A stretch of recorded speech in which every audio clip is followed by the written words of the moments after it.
Dear student, आज हम लोग पढ़ेंगे फर्स्ट पेपर में वायरस के बारे में।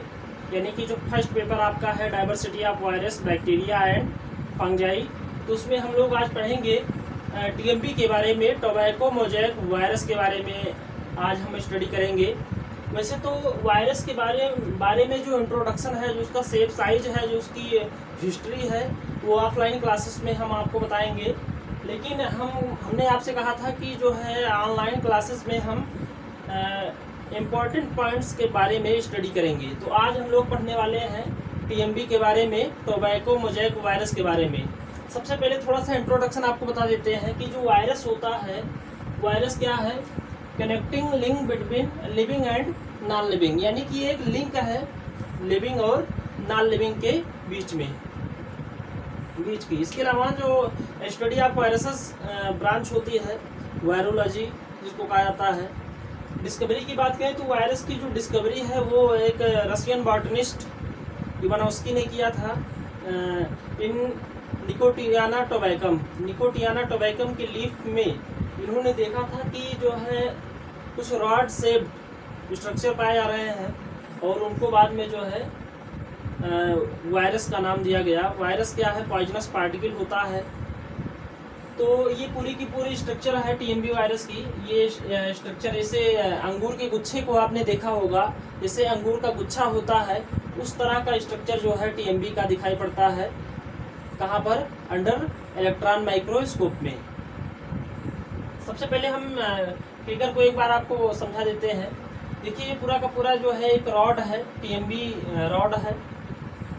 और ये जो आप देख रहे हैं माले जैसी संरचनाएं दिखाई पड़ रही हैं, इसको कहा जाता है आरएनए हेलिक्स। इसको आरएनए हेलिक्स कहते हैं। ये इस तरह से जो है क्वाइड होकर इसके सेंट्रल पार्ट में पाया जाता है। ये बीच में एक कैविटी है जिसको हम कहते हैं सेंट्रल ल्यूमेन के नाम से जानते हैं। और ये जो अंगूर के गुच्छे दिखाई पड़ रहे हैं, इनको कहा जाता है, ये पूरा का पूरा जो गुच्छा है ये किसका बना है? ये प्रोटीन का बना है। इसको हम क्या बोलते हैं? कैप्सिड बोलते हैं। और इसके अंदर अगर एक कैप्सिड से एक यूनिट को निकाल लें, एक इकाई को बाहर निकाल लें, तो उसको हम कहते हैं प्रोटीन सब यूनिट, या उसी को क्या कहा जाता है? कैप्सोमियर कहा जाता है। तो ये सभी के सभी जो यूनिट्स होते हैं वो आइडेंटिकल होते हैं, यानी कि ये समान होते हैं और एक दूसरे के साथ मिलकर किसको कवर करते हैं? Nucleic acid. न्यूक्लिक एसिड क्या है? आरएनए है। तो आरएनए को उसके चारों ओर से क्या करते हैं? कवर करने का काम करते हैं। इसीलिए इनको प्रोटीन कोट या कैप्सिड के नाम से जानते हैं। तो जैसा कि आप जानते हैं कि वायरसेस जो होते हैं वो किसके बने होते हैं? न्यूक्लिक एसिड या न्यूक्लिक एसिड और प्रोटीन से मिलकर बने होते हैं। न्यूक्लिक एसिड में डीएनए आरएनए होता है, तो यानी कि प्रोटीन के साथ में डीएनए हो सकता है या प्रोटीन के साथ में आरएनए हो सकता है। तो यानी कि कुछ वायरस ऐसे होते हैं जिनको हम डीएनए वायरस कहते हैं, कुछ ऐसे होते हैं जो आरएनए वायरस होते हैं। तो टीएमवी जो वायरस है वो कैसा वायरस है? वो आरएनए वायरस है। ठीक, अब आप समझिए कि टीएमवी की जो डिस्कवरी है वो किसने किया था? रशियन बॉटनिस्ट ने किया था, जिनका नाम है इवानोव्स्की ने, इन 1892 में, यानी 1892 में इन्होंने टोबैको मोज़ेक वायरस की खोज की थी। किसके अंदर? निकोटियाना टोबैकम लीफ में, यानी कि तंबाकू की पत्ती के अंदर। अब हम बात करते हैं स्ट्रक्चर की। तो स्ट्रक्चर इसका कैसा होता है? तो यहाँ पर लिखा गया है TMV particles appear as bundle, यानी टीएमवी की जो पार्टिकल्स होते हैं वो बंडल के समान जो है दिखाई पड़ते हैं। Appear as bundle of rods, जैसे कई रॉड्स का जो बंडल होता है उस तरह का ये दिखाई पड़ता है। Are needle under electron microscope. Electron microscope के अंदर जो इन्फेक्टेड लीफ होती है उसके पार्ट को हम अगर देखें, स्टडी करें, तो हमें रॉड जैसी संरचना जो है दिखाई पड़ती है। ईच रॉड, यानी जो प्रत्येक जो रॉड है approximately 300 nm in length and diameter are 15 nm। Diameter होता है 15 nm होता है, जो उसकी लेंथ होती है वो 300 nm होती है। अब इसमें जो न्यूक्लिक एसिड है उसकी मॉलिक्यूलर वेट की बात करें तो 2000, इसका जो मॉलिक्यूलर वेट होता है 2000 होता है। इन TMB RNA about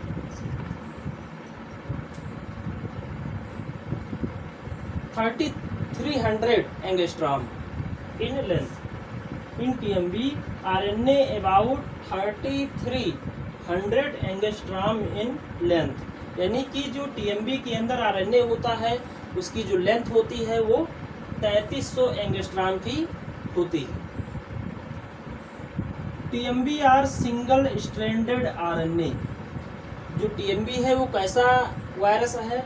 yes RNA virus.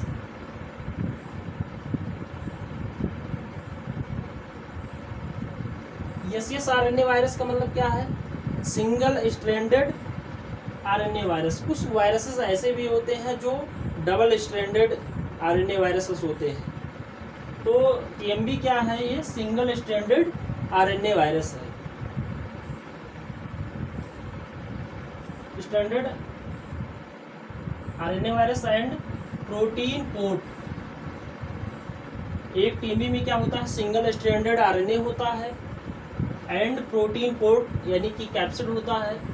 This coat are called capsid.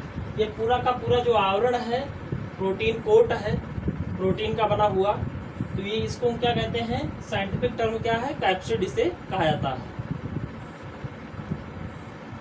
The protein coat is made up of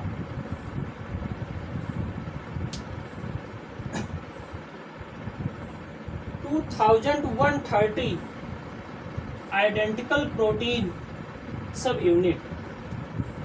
The protein coat is made up of 2130 identical protein subunit। यानी कि कहने का मतलब यह है कि जो TMB का रॉड है इसके अंदर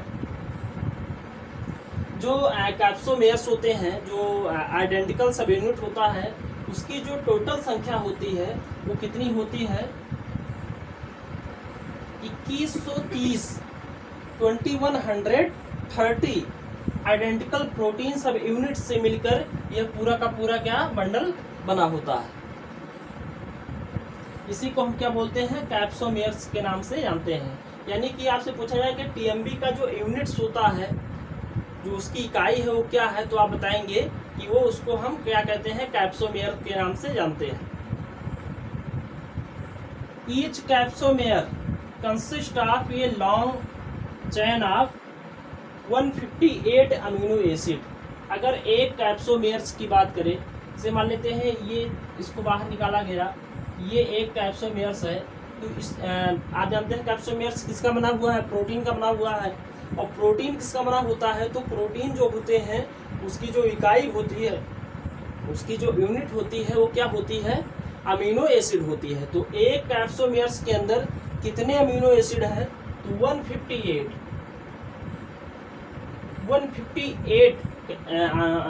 अमीनो एसिड होता है जो कैप्सोमेयर्स का फॉर्मेशन करता है। तो यहाँ पर लिखा गया है कि each capsomeres consist of a long chain of 158 amino acid. The capsomere are helically arranged around a RNA molecule. जैसे बीच में आप देखिए कि बीच में क्या है? RNA मॉलिक्यूल है। तो जो कैप्सोमेयर्स होते हैं वो हेलिकली इसके अराउंड में क्या होते हैं? अरेंज्ड होते हैं। चारों तरफ से क्या होते हैं? अरेंज्ड होते हैं, व्यवस्थित होते हैं। अगला पॉइंट है the protein and nucleic acid ratio. यानी कि ये जो TMB है इसमें प्रोटीन और न्यूक्लिक एसिड का जो रेशियो है क्या है? Ratio in these particles is 94.4 to 5.6, यानी 94.4 अनुपाते 5.6, ये इसका अनुपात होता है। तो ये जो अनुपात है यानी 94.4 क्या है? यहाँ से यहाँ तक क्या है? ये है न्यूक्लिक एसिड है, ये बचा हुआ पार्ट क्या होता है, नहीं सॉरी, ये जो पार्ट है ये प्रोटीन है, और ये जो पार्ट होता है ये न्यूक्लिक एसिड का पार्ट है। बात समझिए, इस टीएमबी के स्ट्रक्चर में जो रेशियो है न्यूक्लिक एसिड और प्रोटीन का, न्यूक्लिक एसिड और प्रोटीन का जो रेशियो है, तो प्रोटीन जो होता है इसमें 100% में 94.4% जो होता है वो क्या होता है, वो प्रोटीन होता है, और 5.6% जो होता है वो क्या होता है, न्यूक्लिक एसिड होता है। न्यूक्लिक एसिड में क्या है, तो वो सिंगल स्ट्रैंडेड आरएनए। अगला point, the total length of each rod has about 130 helicals. The total length of each rod has about 130 helicals. क्या कहने का मतलब ये है कि जो हेलिक्स बन रहे हैं यहाँ पर, वो कितना, एक रॉड के अंदर कितना उसका कितना नंबर है। तो जैसे ये देखिए, एक हेलिक्स हो गया, 1 2 3 4 5, तो इस तरह से जो है ये हेलिक्स का फॉर्मेशन होता है। तो अगर हम एक रॉड के अंदर टोटल हेलिकल की बात करें, नंबर की बात करें, तो इसके अंदर एक रॉड के अंदर जो हेलिक्स बनता है वो कितना होता है, 130, यानी 130 हेलिक्स इस तरह से घूम घूम कर प्रोटीन कोड बनाते हैं। ईच हेलिक्स कंसिस्ट 16.5 प्रोटीन सब यूनिट। अगर हम एक हेलिक्स की बात करें, यानी कि एक पॉइंट ये इसकी बात किए, एक हेलिक्स की बात किया जाए तो उसके अंदर जो कैप्सोमेयर्स होते हैं, यानी कि प्रोटीन सब यूनिट होती है, कैप्सोमेयर्स जो होते हैं कितने होते हैं, तो 16.5 कैप्सोमेयर्स जो होता है वो एक हेलिक्स के अंदर होता है। बात समझ रहे हैं ना, कितना है, 158 नहीं सॉरी 130 जो हेलिक्स होते हैं टोटल रॉड में पाए जाते हैं। एक हेलिक्स के अंदर जो सब यूनिट होता है वो 16.5 की संख्या में होता है। Each helix of RNA, these are 49 nucleotides. आप जानते हैं चाहे वो डीएनए हो चाहे वो आरएनए हो, किसके बने होते हैं, न्यूक्लियोटाइड्स के बने होते हैं। तो एक आरएनए हेलिक्स में, जैसे ये देखिए, ये आरएनए का एक क्या हो गया, हेलिक्स हो गया, आरएनए का ये क्या हो गया, एक हेलिक्स हो गया। तो इसके अंदर जो न्यूक्लियोटाइड होते हैं वो 49 न्यूक्लियोटाइड्स क्या होता है, पाया जाता है। यानी आरएनए के एक हेलिक्स के अंदर जो टोटल न्यूक्लियोटाइड्स की जो संख्या होती है वो कितनी होती है, तो 49 न्यूक्लियोटाइड्स का एक हेलिक्स बना होता है। तो ये डिटेल स्ट्रक्चर था टीएमबी वायरस का। अगले वीडियो में हम इसके इन्फेक्शन को पढ़ेंगे और कैसे ये जो है टीएमबी वायरस जो होता है एक प्लांट से दूसरे प्लांट के ऊपर इन्फेक्शन करता है, इसके वेक्टर्स क्या होते हैं और इसका जो है बायोकेमिस्ट्री क्या होता है। तो ये अगले वीडियो में हम स्टडी करेंगे।